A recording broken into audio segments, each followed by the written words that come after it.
ಆರಾಧನಾ ಸಮಯ.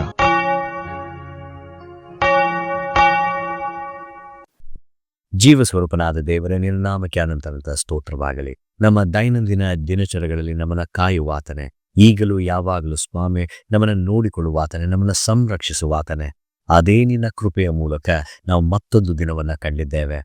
ಈ ದಿನದಲ್ಲಿ ನಿನ್ನ ಸನ್ನಿಧಿಯಲ್ಲಿ ಆರಾಧನೆ ಮಾಡಲಿಕ್ಕಾಗಿ ಬಂದಿದ್ದೇವೆ. ನಮ್ಮ ದೇಹವನ್ನ, ಆತ್ಮವನ್ನ, ಪ್ರಾಣವನ್ನ ಅದಕ್ಕೆ ಸಿದ್ಧ ಮಾಡು ಸ್ವಾಮಿ.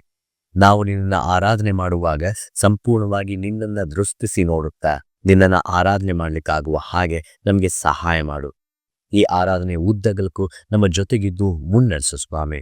ನಮ್ಮ ಪ್ರತಿಯೊಂದೊಂದು ಆರಾಧನೆಯ ಕ್ರಮದಲ್ಲಿ ನೀನು ನಿನ್ನನ್ನು ಅನುಭವ ಮಾಡುವಂಥ ಪ್ರೀತಿಯನ್ನು ಕಾಣುವ ಹಾಗೆ ನಮಗೆ ಸಹಾಯ ಮಾಡು. ಯೇಸುವಿನ ಹೆಸರಿನಲ್ಲಿ ಪ್ರಾರ್ಥನೆಯನ್ನು ಬೇಡಿಕೊಳ್ಳುತ್ತೇವೆ. ಆಮೆನ್. ನಮ್ಮ ಈ ಪರಿಶುದ್ಧವಾದ ಆರಾಧನೆಯನ್ನ ಆರಂಭ ಮಾಡುವ ಹಾಗೆ ಆರಂಭದ ಸಂಗೀತವನ್ನ ಹಾಡಿಕೊಳ್ಳೋಣ.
ನಮ್ಮ ಕಣ್ಣುಗಳನ್ನು ಮುಚ್ಚಿದವರಾಗಿ ನಾವು ಕಳೆದ ದಿನಮಾನಗಳಲ್ಲಿ ಮಾಡಿರುವಂಥ ಪಾಪಗಳನ್ನು ದೇವರ ಮುಂದೆ ಅರಿಕೆ ಮಾಡೋಣ. ನಮ್ಮಲ್ಲಿ ಪಾಪವಿಲ್ಲವೆಂದು ನಾವು ಹೇಳಿದರೆ ನಮ್ಮನ್ನು ನಾವೇ ಮೋಸಪಡಿಸಿಕೊಳ್ಳುತ್ತೇವೆ ಮತ್ತು ಸತ್ಯವೆಂಬುದು ನಮ್ಮಲ್ಲಿಲ್ಲ. ನಮಗಿರುವ ಮಹಾಯಾಜಕನು ನಮ್ಮ ನಿರ್ಬಲಾವಸ್ಥೆಯನ್ನು ಕುರಿತು ಅನುತಾಪವಿಲ್ಲದವನಲ್ಲ. ಆತನು ಸರ್ವ ವಿಷಯಗಳಲ್ಲಿ ನಮ್ಮ ಹಾಗೆ ಶೋಧನೆಗೆ ಗುರಿಯಾದನು, ಪಾಪ ಮಾತ್ರ ಮಾಡಲಿಲ್ಲ. ನಾವು ಮೌನವಾಗಿದ್ದು ನಮ್ಮನ್ನು ಪರೀಕ್ಷಿಸಿಕೊಳ್ಳೋಣ. ಸರ್ವಶಕ್ತನಾದ ದೇವರಿಗೆ ನಮ್ಮ ಪಾಪಗಳನ್ನು ವಿನಯದೊಡನೆ ಅರಿಕೆ ಮಾಡೋಣ. ಸರ್ವಶಕ್ತನಾದ ಅತಿ ಕನಿಕರವುಳ್ಳ ದೇವರೇ, ನಾವು ತಪ್ಪಿಸಿಕೊಂಡ ಕುರಿಗಳಂತೆ ನಿನ್ನ ಮಾರ್ಗವನ್ನು ಬಿಟ್ಟು ತಿರುಗಾಡಿದ್ದೇವೆ. ಹೆಚ್ಚಾಗಿ ನಮ್ಮ ಇಷ್ಟಾನುಸಾರವೇ ನಡೆದಿದ್ದೇವೆ. ನಿನ್ನ ಪವಿತ್ರ ಆಜ್ಞೆಗಳನ್ನು ಮೀರಿದ್ದೇವೆ. ಮಾಡತಕ್ಕದನ್ನು ಮಾಡದೆ ಮಾಡಬಾರದನ್ನು ಮಾಡಿದ್ದೇವೆ. ನಮ್ಮಲ್ಲಿ ಯಾವ ಸ್ವಸ್ಥತೆಯೂ ಇಲ್ಲ. ನೀನಾದರೂ ಕರ್ತನೇ, ನೀಚ ಪಾಪಿಗಳಾದ ನಮ್ಮನ್ನು ಕರುಣಿಸು. ನಮ್ಮ ತಪ್ಪುಗಳನ್ನು ಅರಿಕೆ ಮಾಡುವವರಿಗೆ ಕೃಪೆ ತೋರಿಸು. ನಮ್ಮ ಕರ್ತನಾದ ಕ್ರಿಸ್ತ ಯೇಸುವಿನಲ್ಲಿ ನೀನು ಮನುಷ್ಯರಿಗೆ ಮಾಡಿರುವ ವಾಗ್ದಾನಗಳ ಮೇರೆಗೆ ಪಶ್ಚಾತ್ತಾಪ ಪಡುವವರನ್ನು ಉದ್ಧರಿಸು. ಬಹು ಕನಿಕರವುಳ್ಳ ದೇವರೇ, ನಿನ್ನ ಪವಿತ್ರ ನಾಮಕ್ಕೆ ಮಹಿಮೆ ಉಂಟಾಗುವಂತೆ ನಾವು ಇನ್ನು ಮೇಲೆ ದೇವಭಕ್ತಿಯು ನೀತಿಯು ಸ್ವಸ್ಥಚಿತ್ತವೂ ಉಳ್ಳವರಾಗಿ ಜೀವಿಸುವ ಹಾಗೆ ಆತನ ನಿಮಿತ್ತ ಸಹಾಯ ದಯಪಾಲಿಸು. ಆಮೆನ್. ನಮ್ಮ ಪಾಪಗಳನ್ನು ಒಪ್ಪಿಕೊಂಡಂತ ನಾವು ನಮ್ಮ ದೇವರಿಂದ ಸಿಗುವಂಥ ಪಾಪ ಕ್ಷಮೆಯನ್ನು ಹೊಂದಿಕೊಳ್ಳೋಣ. ಸರ್ವಶಕ್ತನಾದ ಮಹಾಕರುಣೆಯುಳ್ಳ ಕರ್ತನು ನಮ್ಮ ಪಾಪಗಳನ್ನೆಲ್ಲ ಕ್ಷಮಿಸಿ ಪರಿಹರಿಸಿ ಬಾಳನ್ನು ತಿದ್ದುಕೊಳ್ಳುವುದಕ್ಕೆ ಸಮಯವನ್ನು ಪವಿತ್ರಾತ್ಮನಿಂದ ಆಗುವ ಸುಪ್ರೇರಣೆಯನ್ನು ಆದರಣೆಯನ್ನು ನಮಗೆ ದಯಪಾಲಿಸಲಿ. ಆಮೇನ್. ದೇವರನ್ನ ಸ್ತುತಿಸುವ ಹಾಗೆ ಸಂಕೀರ್ತನೆಯನ್ನ ಹಾಡಿಕೊಳ್ಳೋಣ.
ದೇವರ ವಾಕ್ಯವನ್ನ ಕೇಳಿಸಿಕೊಳ್ಳಕ್ಕಿಂತ ಮುಂಚಿತವಾಗಿ ನಾವು ಪ್ರಾರ್ಥನೆಯನ್ನ ಮಾಡಿಕೊಳ್ಳೋಣ.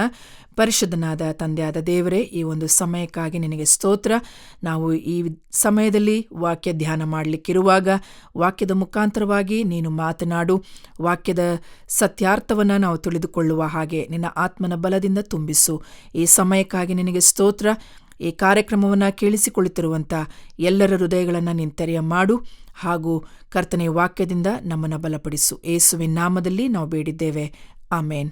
CSI ಪಂಚಾಂಗದ ಮೂಲಕವಾಗಿ ನಮಗೆ ಕೊಡಲ್ಪಟ್ಟಿರುವಂಥ ಈ ದಿನದ ಆರಾಧನೆಯ ವಾಕ್ಯದ ಧ್ಯಾನ ಅದು discipleship, come and see, go and tell. ಶಿಷ್ಯತ್ವ, ಬಂದು ನೋಡಿ, ಹೋಗಿ ತಿಳಿಸಿ. ಈ ಒಂದು ಶೀರ್ಷಿಕೆಯ ಅಡಿಯಲ್ಲಿ ರೋಮಾಪುರದವರಿಗೆ ಬರೆದ ಪತ್ರಿಕೆ 10ನೇ ಅಧ್ಯಾಯ 9ನೇ ವಚನದಿಂದ 17 ವಚನಗಳು. ವಾಕ್ಯದ ಅಡಿಯಲ್ಲಿ ನಾವು ದೇವರ ವಾಕ್ಯವನ್ನ ಧ್ಯಾನ ಮಾಡಿಕೊಳ್ಳೋಣ. ರೋಮಾಪುರದವರಿಗೆ ಬರೆದ ಪತ್ರಿಕೆ 10ನೇ ಅಧ್ಯಾಯ ವಚನ 9ರಿಂದ 17ರವರೆಗೆ ದೇವರ ವಾಕ್ಯವನ್ನು ನಾವು ಕೇಳಿಸಿಕೊಳ್ಳೋಣ. ಅದೇನೆಂದರೆ, ನೀನು ಯೇಸುವನ್ನೇ ಕರ್ತನೆಂದು ಬಾಯಿಂದ ಅರಿಕೆ ಮಾಡಿಕೊಂಡು ದೇವರು ಆತನನ್ನು ಸತ್ತವರೊಳಗಿಂದ ಎಬ್ಬಿಸಿದನೆಂದು ಹೃದಯದಿಂದ ನಂಬಿದರೆ ನಿನಗೆ ರಕ್ಷಣೆ ಆಗುವುದು ಎಂಬುದೇ. ಹೃದಯದಿಂದ ನಂಬುವುದರ ಮೂಲಕ ನೀತಿಯು ದೊರಕುತ್ತದೆ, ಬಾಯಿಂದ ಅರಿಕೆ ಮಾಡುವುದರ ಮೂಲಕ ರಕ್ಷಣೆ ಆಗುತ್ತದೆ. ಆತನ ಮೇಲೆ ನಂಬಿಕೆ ಇಡುವ ಯಾವನಾದರೂ ಆಶಾಭಂಗ ಪಡುವುದಿಲ್ಲವೆಂದು ಶಾಸ್ತ್ರವು ಹೇಳುತ್ತದೆ ಅಷ್ಟೇ. ಈ ವಿಷಯದಲ್ಲಿ ಯಹೂದ್ಯನಿಗೂ ಗ್ರೀಕನಿಗೂ ಹೆಚ್ಚು ಕಡಿಮೆ ಏನೂ ಇಲ್ಲ, ಎಲ್ಲರಿಗೂ ಒಬ್ಬನೇ ಕರ್ತ. ಆತನು ತನ್ನ ನಾಮವನ್ನು ಹೇಳಿಕೊಳ್ಳುವವರಿಗೆ ಹೇರಳವಾಗಿ ಕೊಡುವವನಾಗಿದ್ದಾನೆ. ಕರ್ತನ ನಾಮವನ್ನು ಹೇಳಿಕೊಳ್ಳುವವರೆಲ್ಲರಿಗೆ ರಕ್ಷಣೆ ಆಗುವುದೆಂದು ಬರೆದದೆ. ಆದರೆ ತಾವು ಯಾವನನ್ನು ನಂಬಲಿಲ್ಲವೋ ಆತನ ನಾಮವನ್ನು ಹೇಳಿಕೊಳ್ಳುವುದು ಹೇಗೆ? ಮತ್ತು ಆತನ ಸುದ್ದಿ ಕೇಳದಿರುವಲ್ಲಿ ಆತನನ್ನು ನಂಬುವುದು ಹೇಗೆ? ಸಾರಿ ಹೇಳುವನಿಲ್ಲದೆ ಕೇಳುವುದು ಹೇಗೆ? ಸಾರುವವರು ಕಳುಹಿಸಲ್ಪಡದೆ ಸಾರುವುದು ಎಲ್ಲಿ? ಇದಕ್ಕೆ ಸರಿಯಾಗಿ ಶುಭದ ಸುವಾರ್ತೆಯನ್ನು ಸಾರುವವರ ಪಾದಗಳು ಎಷ್ಟೋ ರಮ್ಯವಾಗಿದೆ ಎಂದು ಬರೆದದೆ. ಆದರೂ ಆ ಶುಭ ವರ್ತಮಾನಕ್ಕೆ ಎಲ್ಲರೂ ಕಿವಿಗೊಡಲಿಲ್ಲ. ಈ ವಿಷಯದಲ್ಲಿ ಯೆಶಾಯನು, ಕರ್ತನೇ, ನಾವು ಸಾರಿದ ವಾರ್ತೆಯನ್ನು ಯಾರು ನಂಬಿದರು ಎಂದು ನುಡಿಯುತ್ತಾನೆ. ಆದ ಕಾರಣ ಸಾರಿದ ವಾರ್ತೆಯು ನಂಬಿಕೆಗೆ ಆಧಾರ. ಆ ವಾರ್ತೆಗೆ ಕ್ರಿಸ್ತನ ವಾಕ್ಯವೇ ಆಧಾರ. ಉಸಿರಾಡುವಂಥ ಒಂದು ಸರಳವಾದಂಥ ಒಂದು ಕ್ರಿಯೆ ಬಗ್ಗೆ ನೀವು ಯೋಚನೆ ಮಾಡಿ. ಇದು ಮಾನವನ ಜೀವನದ ಒಂದು ಅತ್ಯಂತ ಮುಖ್ಯವಾದಂಥ ಕೆಲಸ ಆಗಿದೆ. ಎಲ್ಲರೂ ಉಸಿರಾಡ್ತೇವೆ. ಉಸಿರಾಡುವ ಒಂದು ವಿಧಾನ, ಅದರಲ್ಲಿ 2 ಮುಖ್ಯವಾದಂಥ ವಿಧಾನ ಇದೆ. ಏನಂತಂದರೆ, ಒಂದು ಉಸಿರನ್ನು ತೆಗೆದುಕೊಳ್ಳುವಂಥದ್ದು, ಇನ್ನೊಂದು ಉಸಿರನ್ನು ಬಿಡುವಂಥದ್ದು. ಇದು ಕೇವಲ ಉಸಿರು ತೆಗೆದುಕೊಳ್ಳುವ ಮೂಲಕವೇ ಬದುಕಲು ಸಾಧ್ಯ ಇಲ್ಲ ಎಂಬುದಾಗಿ ನಮಗೆ ತಿಳಿದಿದೆ. ನೀವು ಎಷ್ಟೇ ಆಳವಾದ ಉಸಿರನ್ನು ತೆಗೆದುಕೊಂಡರೂ ಸಹ ಕೊನೆಯದಾಗಿ ನಿಮ್ಮ ದೇಹ ಏನು ಮಾಡ್ತದೆ, ಆ ಉಸಿರನ್ನು ಹೊರಗೆ ಬಿಡಲೇಬೇಕೆಂಬುದಾಗಿ ಒತ್ತಾಯಿಸ್ತದೆ. ಇದೇ ಶಿಷ್ಯತ್ವದ ಒಂದು ರೀತಿಯಾಗಿದೆ. ಯೇಸುವನ್ನು ಹಿಂಬಾಲಿಸುವುದು ಎಂಬುದಾಗಿ ನಾವು ನೋಡುವಾಗ ಅದು ಉಸಿರು ತೆಗೆದುಕೊಳ್ಳುವ ಮತ್ತು ಉಸಿರು ಬಿಡುವ ಒಂದು ಆಧ್ಯಾತ್ಮಿಕ ಕೆಲಸ ಆಗಿದೆ. ನಾವು ದೇವರ ಕೃಪೆಯನ್ನು ಉಸಿರಾಗಿ ತೆಗೆದುಕೊಳ್ತೇವೆ. ಆತನು ನಮಗಾಗಿ ಮಾಡಿದ್ದನ್ನು ನಾವು ಬಂದು ನೋಡ್ತೇವೆ. ಅದು ಒಂದು ಕಾರ್ಯ. ಶಿಷ್ಯತ್ವದಲ್ಲಿ ಮೊದಲನೆಯ ಕಾರ್ಯ ನಾವು ನೋಡುವಾಗ ನಾವು ಆತನು ನಮಗಾಗಿ ಮಾಡಿದ್ದನ್ನು ನಾವೇನು ಮಾಡ್ತೇವೆ, ಬಂದು ನೋಡ್ತೇವೆ. Come and C. ಆದರೆ ಆ ಉಸಿರನ್ನು ನಾವು ಶಾಶ್ವತವಾಗಿ ಹಿಡಿದುಕಿಟ್ಟುಕೊಳ್ಳಲು ಸಾಧ್ಯ ಇಲ್ಲ. ಬಂದು ನೋಡಿದಂತಹ ಒಂದು ವಿಚಾರವನ್ನು ನಮ್ಮಲ್ಲಿಯೇ ಅದನ್ನು ಇಟ್ಟುಕೊಳ್ಳಲಿಕ್ಕೆ ಸಾಧ್ಯ ಇಲ್ಲ. ನಾವು ನಿಜವಾಗಿಯೂ ಕ್ರಿಸ್ತನಲ್ಲಿ ಜೀವಿಸುತ್ತಿದ್ದರೆ ಆ ಕೃಪೆಯನ್ನು ನಾವೇನು ಮಾಡ್ತೇವೆ, ಜಗತ್ತಿಗೆ ಉಸಿರಾಗಿ ಹೊರಬಿಡ್ತೇವೆ. ಅದೇ ಹೋಗಿ ತಿಳಿಸು, ಗೋ ಆ್ಯಂಡ್ ಟೆಲ್. ಓದಿ ಕೇಳಿಸಿಕೊಂಡಂಥ ಈ ವಾಕ್ಯ ಭಾಗದಲ್ಲಿ ಮೊದಲನೆಯ ಭಾಗವನ್ನು ನಾವು ನೋಡಿಕೊಳ್ಳೋಣ. ಬಂದು ನೋಡು ಅಂದರೆ ಆಂತರಿಕವಾದಂಥ ಒಂದು ಸತ್ಯ, ನಮ್ಮ ಅಂತರಾಳದಲ್ಲಿ ಇರುವಂಥ ಒಂದು ಸತ್ಯ. ಅದು ಶಿಷ್ಯತ್ವದ ಒಂದು ಮೊದಲನೆಯ ಕಾರ್ಯ ಏನಾಗಿದೆ ಅಂತಂದರೆ, ಅದಕ್ಕೆ ಆಹ್ವಾನ ಕೊಡ್ತಾ ಇರುವಂಥದ್ದು ಬಂದು ನೋಡು, ಕಮ್ ಆ್ಯಂಡ್ ಸಿ. ಪೌಲನು ಈ ಒಂದು ಸುವಾರ್ತೆಯಲ್ಲಿ ಬಹಳ ಸುಲಭವಾದಂಥ ರೀತಿಯಲ್ಲಿ ನಮಗೆ ಅರ್ಥವಾಗುವಂತೆ ಆತ ಹೇಳ್ತಾ ಇದ್ದಾನೆ. ಏನಂದರೆ, ನೀವು ಅತಿ ಎತ್ತರವಾದಂಥ ಒಂದು ಪರ್ವತವನ್ನು ಏರಿದರೆ ಮತ್ತು ಕಠಿಣ ಆಚರಣೆಗಳನ್ನು ಮಾಡಿದರೆ ರಕ್ಷಣೆ ಸಿಗುತ್ತದೆ ಎಂಬುದಾಗಿ ಆತನು ಹೇಳ್ತಾ ಇಲ್ಲ. ಇಲ್ಲಿ ನಿಮ್ಮ ಹೃದಯ ಮತ್ತು ನಿಮ್ಮ ಬಾಯಿಗೆ ಸಂಬಂಧಿಸಿದ ಒಂದು ವಿಚಾರಗಳನ್ನು ಆತನು ಹೇಳ್ತಾ ಇದ್ದಾನೆ. ಯಾವುದದು? ನಂಬಿಕೆ ಮತ್ತು ಅರಿಕೆ. ಅಂದರೆ ನಾವು ಬಾಯಿಂದ ಏನನ್ನು ಅರಿಕೆ ಮಾಡ್ತೇವೆ. ಹೃದಯದಲ್ಲಿ ನಂಬುವಂಥದ್ದು ಅಂದರೆ ಯೇಸು ತಾನು ಯಾರೆಂದು ಹೇಳಿಕೊಂಡಿದ್ದಾನೋ ಆತನೇ ಆಗಿದ್ದಾನೆ ಮತ್ತು ಆತನು ಮರಣವನ್ನು ಜಯಿಸಿದ್ದಾನೆ ಎಂಬುವಂಥ ಒಂದು ಸತ್ಯವನ್ನು ಅಂತರಾಳದಲ್ಲಿ ನಾವು ಸಂಪೂರ್ಣವಾಗಿ ನಂಬಿದ್ದೇವೆ. ಆಂತರಿಕವಾಗಿ ಅಂದರೆ ನಮ್ಮ ಹೃದಯಪೂರ್ವಕವಾಗಿ ನಾವು ಅದನ್ನು ನಂಬಿದ್ದೇವೆ. ಎರಡನೇದು ಬಾಯಿಂದ ಅರಿಕೆ ಮಾಡುವಂಥದ್ದು. ಈಗಾಗಲೇ ನಾವು ಹೃದಯಪೂರ್ವಕವಾಗಿ ಅಂತರಾಳದಲ್ಲಿ ನಂಬಿರುವಂತಹ ಒಂದು ವಿಷಯವನ್ನು, ಸತ್ಯವನ್ನು ನಾವು ಹೊರಗಡೆ ಇನ್ನೊಬ್ಬರಿಗೆ ಅಂದರೆ ಹೊರ ಜಗತ್ತಿಗೆ ತಿಳಿಸುವುದೇ ಬಾಯಿಂದ ಅರಿಕೆ ಮಾಡುವಂಥದ್ದಾಗಿದೆ. ಇಲ್ಲಿ ಯೋಹಾನನ್ ಬರೆದ ಸುವಾರ್ತೆಯಲ್ಲಿ ಯೇಸು ತನ್ನ ಮೊದಲ ಶಿಷ್ಯರನ್ನು ಕರೆಯುತ್ತಿದ್ದಾಗ ಅಲ್ಲಿ ಫಿಲಿಪ್ಪನು ತನ್ನ ಸ್ನೇಹಿತನಾದಂಥ ನತಾನಿಯೇಲನನ್ನು ಹುಡುಕಿ ತಾವು ಮೆಸ್ಸಿಯನನ್ನು ಕಂಡುಕೊಂಡಿದ್ದೇವೆ ಎಂಬುದಾಗಿ ಆತ ಹೇಳ್ತಾನೆ. ನತಾನಿಯೇಲನು ಸಂದೇಹದಿಂದ ಏನು ಮಾಡ್ತಾನೆ, ನಜರೇತಿನಿಂದ ಒಳ್ಳೆಯದೇನಾದರೂ ಬಂದೀತಾ ಎಂಬುದಾಗಿ ಅಲ್ಲಿ ಕೇಳ್ತಾ ಇದ್ದಾನೆ. ಆದರೆ ಫಿಲಿಪ್ಪನು ಕೊಟ್ಟಂತ ಉತ್ತರ ಏನು ಅಂತಂದರೆ, ಅಲ್ಲಿ ಆತ ಬೇರೆ ಯಾವುದೋ ಒಂದು ಥಿಯಾಲಜಿ ಬುಕ್ನ ತಗೊಂಡೋಗಿ, ಪುಸ್ತಕ ತಗೊಂಡೋಗಿ ಆತನಿಗೆ ಕೊಡಲಿಲ್ಲ. ನೀನು ಇದನ್ನು ಓದು, ಇದನ್ನು ಅರ್ಥ ಮಾಡ್ಕೊ ಅಂತ ಹೇಳಿಲ್ಲ. ಕೇವಲ ಒಂದೇ ಮಾತಾತ ಹೇಳಿದ್ದು, ಬಂದು ನೋಡು. ಇದೇ ನಾವು ಸುವಾರ್ತೆಯ ಒಂದು ಆಹ್ವಾನ ಆಗಿದೆ. ದೇವರ ಒಂದು ಒಳ್ಳೆಯತನವನ್ನು ನಾವು ಬಂದು ನೋಡುವಂತೆ ಆತನು ನಮ್ಮನ್ನು ಆಹ್ವಾನಿಸ್ತಾ ಇದ್ದಾನೆ. ಯೇಸು ಸ್ವಾಮಿ ಮಾಡಿದಂಥ ಅದ್ಭುತ ಕಾರ್ಯಗಳನ್ನು ನೀನು ಬಂದು ನೋಡು, ಖಾಲಿ ಸಮಾಧಿಯನ್ನು ನೋಡು. ಮತ್ತು 12ನೇ ವಚನದಲ್ಲಿ ಪೌಲನು ಹೇಳುವ ಒಂದು ಆಶೀರ್ವಾದ, ಬಂದು ಅನುಭವಿಸಿ. 13ನೇ ವಚನದಲ್ಲಿರುವ ಒಂದು ಸುಂದರವಾದಂಥ ವಾಕ್ಯವನ್ನು ನಾವು ಗಮನಿಸಿ ನೋಡುವಾಗ, ರೋಮಾಪುರದವರಿಗೆ ಬರೆದ ಪತ್ರಿಕೆ 10ನೇ ಅಧ್ಯಾಯ 13ನೇ ವಚನದಲ್ಲಿ, ಕರ್ತನ ನಾಮವನ್ನು ಹೇಳಿಕೊಳ್ಳುವವರೆಲ್ಲರಿಗೆ ರಕ್ಷಣೆ ಆಗುವುದೆಂದು ಬರೆದದೆ. ಪ್ರತಿಯೊಬ್ಬರಿಗೂ, ಬರೇ ಸುವಾರ್ತೆ ಹೇಳುವವರಿಗಂತ ಅಲ್ಲ, ಅಥವಾ ಧಾರ್ಮಿಕ ಮುಖಂಡರಿಗಲ್ಲ, ಕೇವಲ ಒಂದು ಪರಿಪೂರ್ಣವಾದಂಥ ಒಂದು ಜೀವನವನ್ನು ನಡೆಸ್ತಾ ಇರುವಂಥವ್ರಿಗೆ ಮಾತ್ರ ಈ ಒಂದು ವಾಕ್ಯ ಹೇಳ್ತಾ ಇಲ್ಲ. ಕರ್ತನ ನಾಮವನ್ನು ಎಲ್ಲರಿಗೂ ರಕ್ಷಣೆ ಆಗ್ತದೆ. ಇಲ್ಲಿ ಪ್ರತಿಯೊಬ್ಬರಿಗೂ ರಕ್ಷಣೆ ಆಗ್ತದೆ ಎಂಬುದಾಗಿ ಆತನು ಸ್ಪಷ್ಟವಾಗಿ ಹೇಳ್ತಾ ಇದ್ದಾನೆ. ಇದೇ ಶಿಷ್ಯತ್ವದ ಒಂದು ಸವಾಲು, ಇಲ್ಲಿಂದನೇ ಪ್ರಾರಂಭ ಆಗುವಂಥದ್ದು. ನಮ್ಮಲ್ಲಿ ಅನೇಕರು ಸುವಾರ್ತೆಯನ್ನು ನಾವು ಪ್ರೀತಿ ಮಾಡ್ತೇವೆ, ಆ ಭಾಗಗಳನ್ನು ನಾವು ಕೇಳಿಸಿಕೊಳ್ಳಿಕ್ಕೆ ನಾವು ಬಹಳ ಸಂತೋಷ ಪಡ್ತೇವೆ, ಮತ್ತು ರಕ್ಷಣೆಯ ಒಂದು ನೆಮ್ಮದಿಯನ್ನು ಇಷ್ಟಪಡ್ತೇವೆ, ಆಲಯಕ್ಕೆ ನಾವು ಹೋಗಲಿಕ್ಕೆ ಇಷ್ಟಪಡ್ತೇವೆ, ಆರಾಧನೆಯಲ್ಲಿ ನಾವು ಪಾಲು ತೆಗೆದುಕೊಳ್ತೇವೆ, ದೇವರ ಕೃಪೆಯನ್ನು ನಮ್ಮ ಉಸಿರಾಗಿ ಅದನ್ನು ತೆಗೆದುಕೊಳ್ಳುವುದನ್ನು ನಾವು ಪ್ರೀತಿ ಮಾಡ್ತೇವೆ. ಆದರೆ ಅಲ್ಲಿಯೇ ನಾವು ಕುಳಿತುಕೊಳ್ಳುವಂಥದ್ದಲ್ಲ. ನಾವೇನು ಮಾಡಬೇಕು, ನಮ್ಮಲ್ಲಿರುವಂಥ ಆ ಒಂದು ಉಸಿರನ್ನು ಬಿಡದೆ ಗಟ್ಟಿಯಾಗಿ ಹಿಡಿದುಕೊಂಡಿರ್ತೀವಲ್ವ, ಅದನ್ನು ನಾವು ಹೊರಗೆ ಬಿಡಬೇಕು. ಮೊದಲನೇದಾಗಿ ನಾವು ಬಂದು ನೋಡಿದ್ದೇವೆ, ಕ್ರಿಸ್ತನ ಪ್ರೀತಿಯನ್ನು ನಾವು ತಿಳಿದುಕೊಂಡಿದ್ದೇವೆ, ಹೃದಯದಲ್ಲಿ ಅದನ್ನು ನಂಬಿದ್ದೇವೆ, ಮತ್ತು ಬಾಯಿಂದ ಅರಿಕೆ ಮಾಡಬೇಕಾಗಿದೆ. ಈಗ ಬರೇ ನಾವು ನೋಡಿ ಅದನ್ನು ಸ್ವೀಕಾರ ಮಾಡಿಕೊಂಡು ಒಂದೇ ಕಡೆ ಕುಳಿತುಕೊಳ್ಳುವಂಥದ್ದಲ್ಲ. ಆದರೆ ಶಿಷ್ಯತ್ವ, ಈ ಒಂದು ಡಿಸೈಪಲ್ಶಿಪ್ ಏನಿದೆ ಅಂತಂದರೆ, ಬರೀ ಆ ಒಂದು ಕೃಪೆಯನ್ನು ನಾವು ಅನುಭವಿಸುವಂಥದ್ದಲ್ಲ, ಸ್ವೀಕಾರ ಮಾಡುವಂಥದ್ದಲ್ಲ, ಆ ಒಂದು ಕೃಪೆಯನ್ನು ನಾವು ಜಗತ್ತಿಗೆ ಹಂಚುವಂಥ ಒಂದು ವಾಹಕರಾಗಿ ನಾವು ಈ ಲೋಕದಲ್ಲಿ ಜೀವಿಸುವಂಥವರಾಗಬೇಕು. ಇದು ಪೌಲನ ವಾಕ್ಯದ ಒಂದು 2ನೇ ಭಾಗಕ್ಕೆ ನಮ್ಮನ್ನು ಕರೆದುಕೊಂಡು ಹೋಗ್ತದೆ. ಯಾವುದದು? ಹೋಗಿ ತಿಳಿಸಿ, ಗೋ ಆ್ಯಂಡ್ ಟೆಲ್. ಇಲ್ಲಿ ರೋಮಾಪುರದವರಿಗೆ ಬರೆದ ಪತ್ರಿಕೆಯ 10ನೇ ಅಧ್ಯಾಯದ ವಚನ 14ರಲ್ಲಿ ನಾವು ನೋಡಿಕೊಳ್ಳುವ ಹಾಗೆ, ಆದರೆ ತಾವು ಯಾವನನ್ನ ನಂಬಲಿಲ್ಲವೋ ಆತನ ನಾಮವನ್ನು ಹೇಳಿಕೊಳ್ಳುವುದು ಹೇಗೆ? ಮತ್ತು ಆತನ ಸುದ್ದಿ ಕೇಳದಿರುವಲ್ಲಿ ಆತನನ್ನು ನಂಬುವುದು ಹೇಗೆ? ಸಾರಿ ಹೇಳುವನಿಲ್ಲದೆ ಕೇಳುವುದು ಹೇಗೆ? ಸಾರುವವರು ಕಳುಹಿಸಲ್ಪಡದೆ ಸಾರುವುದು ಎಲ್ಲಿ? ಇಲ್ಲಿ ಪೌಲನು ಅನುಕ್ರಮವಾಗಿ ಪ್ರಶ್ನೆಗಳನ್ನು ಆತ ಹೇಳ್ತಾ ಇದ್ದಾನೆ. ಏನಂದರೆ, ಮೊದಲನೇದಾಗಿ ನಂಬದಿದ್ರೆ, ಜನರು ಯೇಸುವನ್ನು ನಂಬದಿದ್ರೆ ರಕ್ಷಣೆಗಾಗಿ ಆತನನ್ನು ಕರೆಯಲು ಸಾಧ್ಯ ಇಲ್ಲ. 2ನೇದು, ಆತನ ಬಗ್ಗೆ ಕೇಳದಿದ್ರೆ ಅವರು ಆತನನ್ನು ನಂಬಲು ಸಾಧ್ಯ ಇಲ್ಲ. 3ನೇದು, ಯಾರಾದರೂ ಅವರಿಗೆ ಹೇಳದಿದ್ರೆ ಅವರು ಕೇಳಲು ಸಾಧ್ಯ ಇಲ್ಲ. 4ನೇದು, ಯಾರಾದರೂ ಕಳುಹಿಸಲ್ಪಡದಿದ್ರೆ ಅವರು ಹೇಳಲು ಸಾಧ್ಯ ಇಲ್ಲ. ವಾಕ್ಯವನ್ನು ಕೇಳಿಸಿಕೊಳ್ಳುತ್ತಿರುವಂಥ ದೇವಜನರೇ, ನಾವು ಕಳುಹಿಸಲ್ಪಟ್ಟವರು.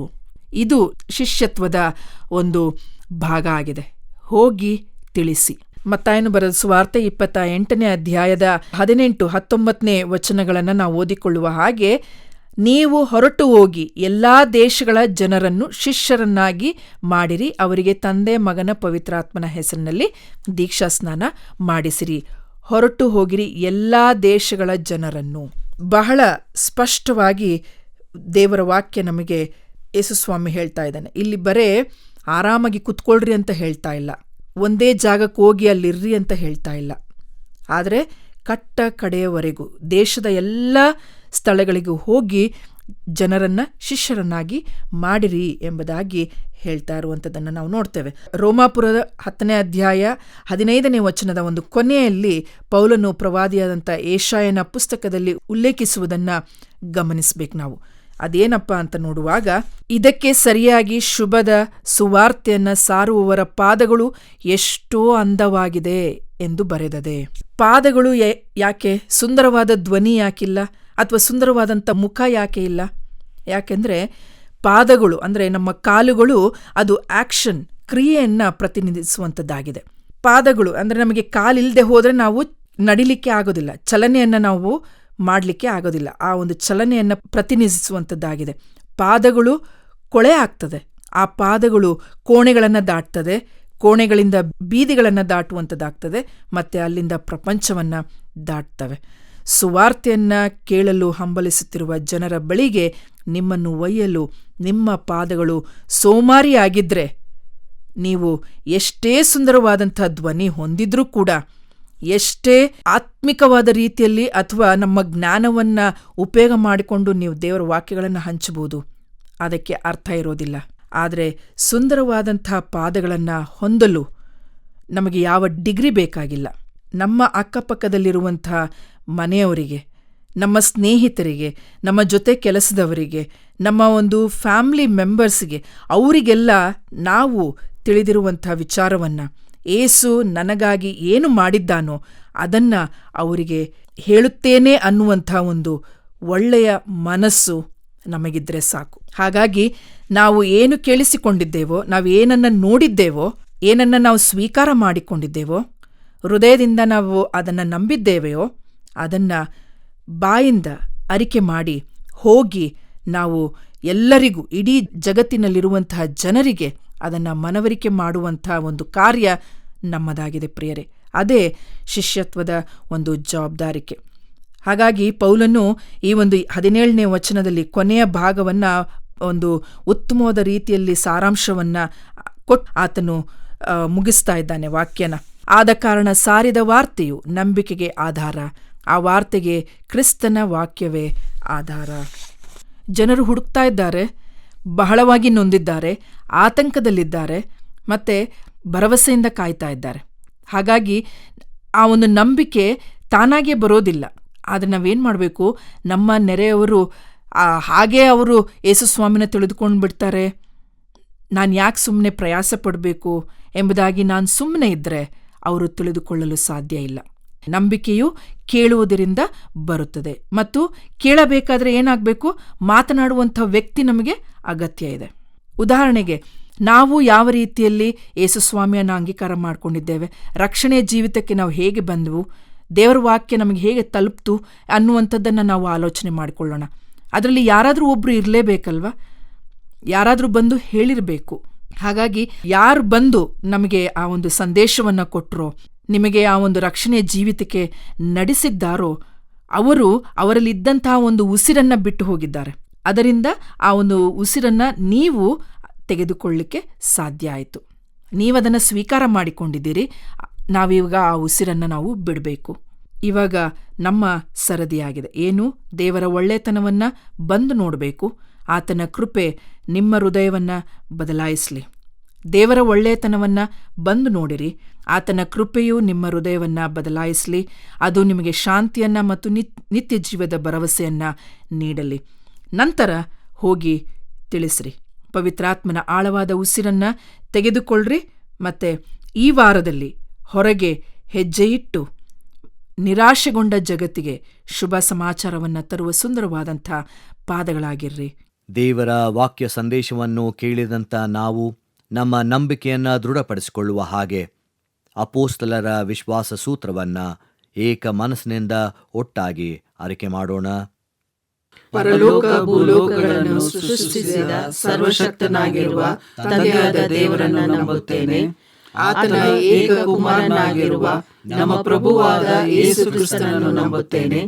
ಈತನು ಪರಿಶುದ್ಧಾತ್ಮನಿಂದ ಕನ್ಯಾ ಮರಿಯಳ ಗರ್ಭದಲ್ಲಿ ಧರಿಸಲ್ಪಟ್ಟು ಆಕೆಯಲ್ಲಿ ಹುಟ್ಟಿ ಪೊಂತಿ ಪಿಲಾತನ ಆಧಿಪತ್ಯದಲ್ಲಿ ಶ್ರಮೆ ಹೊಂದಿ ಶಿಲುಬೆಗೆ ಜಡೆಯಲ್ಪಟ್ಟು ಸತ್ತು ಹೂಣಲ್ಪಟ್ಟು ಪಾತಾಳಕ್ಕೆ ಇಳಿದು ಮೂರನೇ ದಿವಸದಲ್ಲಿ ಸತ್ತವರೊಳಗಿಂದ ಎದ್ದು ಪರಲೋಕಕ್ಕೆ ಏರಿ ಹೋಗಿ ಸರ್ವಶಕ್ತನಾಗಿರುವ ತಂದೆಯಾದ ದೇವರ ಬಲಪಾರ್ಶ್ವದಲ್ಲಿ ಕುಳಿತುಕೊಂಡು ಇರುತ್ತಾನೆ. ಈತನು ಅಲ್ಲಿಂದ ಬಂದು ಬದುಕಿರುವವರಿಗೂ ಸತ್ತವರಿಗೂ ನ್ಯಾಯ ತೀರಿಸುವನು ಎಂಬುದನ್ನು ನಂಬುತ್ತೇನೆ. ನಾನು ಪರಿಶುದ್ಧಾತ್ಮನನ್ನು ನಂಬುತ್ತೇನೆ. ಒಂದೇ ಪರಿಶುದ್ಧ ಕ್ರೈಸ್ತ ಸಭೆಯು, ಭಕ್ತರ ಅನ್ಯೋನ್ಯತೆಯು, ಪಾಪದ ಪರಿಹಾರವು, ದೇಹದ ಪುನರುತ್ಥಾನವು, ನಿತ್ಯ ಜೀವವು ಉಂಟೆಂಬುದನ್ನು ನಂಬುತ್ತೇನೆ. ಆಮೆನ್. ನಮ್ಮ ಆರಾಧನೆಯನ್ನ ಅಂತ್ಯಗೊಳಿಸುವ ಹಾಗೆ ಕಡೆಯ ಸಂಗೀತವನ್ನ ಹಾಡಿಕೊಳ್ಳೋಣ.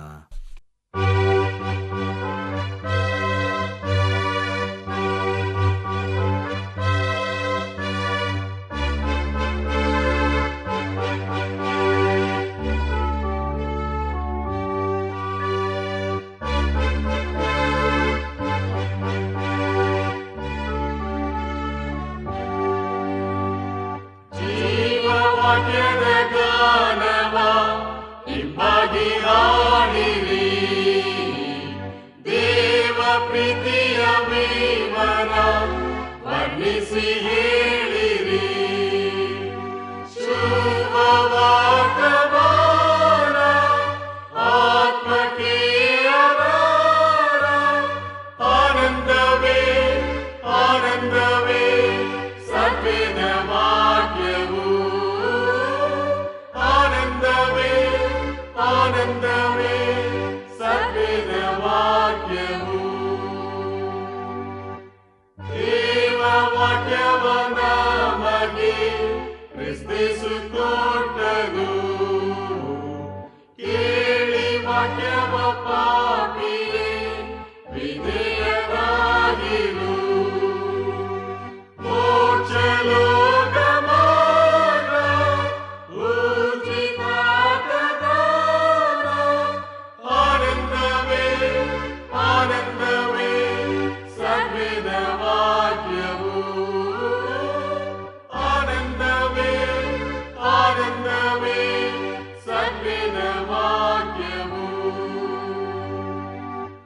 ಸಾರ್ವಜವ ಜನಕ್ಕೆ ಆಸಕ್ತಿಯಿಂದಲೇ ಸ್ವರೂಪದ ಮನ್ನಣೆ ಪಾಪಿಗಳೆಲ್ಲಕ್ಕೆ.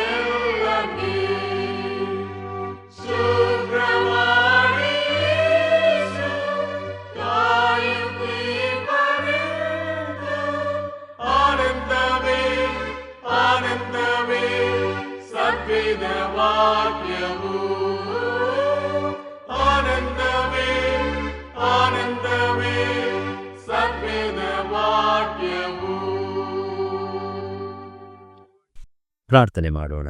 ಈ ಲೋಕದಲ್ಲಿ ಬದುಕುವಾಗ ಕೇವಲ ಹೆಸರಿಗಾಗಿ ಬದುಕದೆ ಶಿಷ್ಯತ್ವಕ್ಕೋಸ್ಕರ ಹೇಗೆ ಬದುಕಬೇಕು ಅನ್ನುವಂಥದ್ದನ್ನ ನೀನು ನಮಗೆ ತೋರಿಸಿಕೊಟ್ಟಿದ್ದೆ ಸ್ವಾಮಿ. ಮೊದಲು ನಾವು ನಿನ್ನನ್ನ ಎದುರು ನೋಡುವಾಗ ಬಂದು ನೋಡಿ ಎಂಬುದಾಗಿ ಕರೆದಂತಹ ದೇವರು ಹೋಗಿ ನನ್ನ ವಾಕ್ಯವನ್ನ ಸಾರಿ ಎಂಬುದಾಗಿ ಅಪ್ಪಣೆಯನ್ನು ನೀಡಿದೆ. ಈ ಎರಡರ ಮಧ್ಯದಲ್ಲಿ ನಿನ್ನ ಶಿಷ್ಯತ್ವದಲ್ಲಿ ಹೇಗೆ ಬದುಕಬೇಕು ಅನ್ನುವಂಥದ್ದನ್ನ ನಿನ್ನ ವಾಕ್ಯ ನಮಗೆ ತೋರಿಸಿಕೊಟ್ಟಿದೆ. ಅದಕ್ಕಾಗಿ ನಿನಗೆ ಅನಂತರಂತ ಸ್ತೋತ್ರ ಸ್ವಾಮಿ. ನಿನ್ನ ಆರಾಧನೆಯಲ್ಲಿ ನಾವು ಕೊಂಚ ಸಮಯ ಕಳೆದಾಗ್ಯೂ ಈ ಆರಾಧನೆಯ ಮೂಲಕ ಮಿಕ್ಕ ದಿನಗಳಿಗೆ ಬೇಕಾಗಿರುವಂತ ನಿನ್ನ ವಾಕ್ಯವು ನಮ್ಮೊಡನೆ ಮಾತನಾಡಿದ. ಅದಕ್ಕಾಗಿ ನಿನಗೆ ಸ್ತೋತ್ರ.